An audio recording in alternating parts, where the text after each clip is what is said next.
നിങ്ങളുടെ ജീവിതത്തിൽ ഇപ്പോൾ ഒരു കയ്പേറിയ അനുഭവം വിചാരിക്കും. ഒരു മിളക് എടുക്കുക, കാന്താരി മുളക്. അത്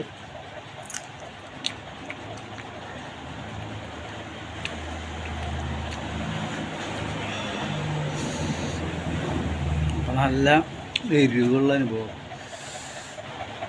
ഒരു കാര്യം ചെയ്യാം, അതൊരു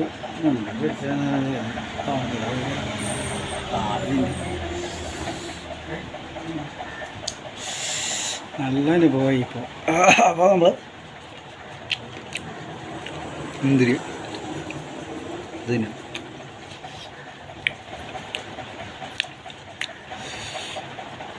ഒരു കുറച്ച് നേരം നിൽക്കും. അങ്ങനെ കാന്താരി മുളക് പിന്നെ എരിവിലിങ്ങനെ നിൽക്കുമ്പോൾ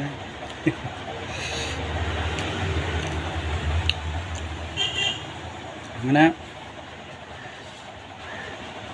കുറച്ച് നേരം ഇങ്ങനെ എരിഞ്ഞെരിഞ്ഞ് നിൽക്കുമ്പോൾ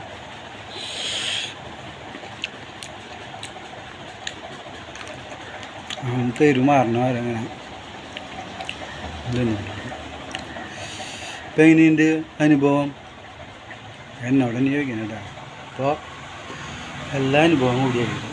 കയ്പ്പ്, എരിവ്, മധുരം, പുളി, ഉപ്പൊക്കെ പിന്നെ നമുക്ക് കാണാം.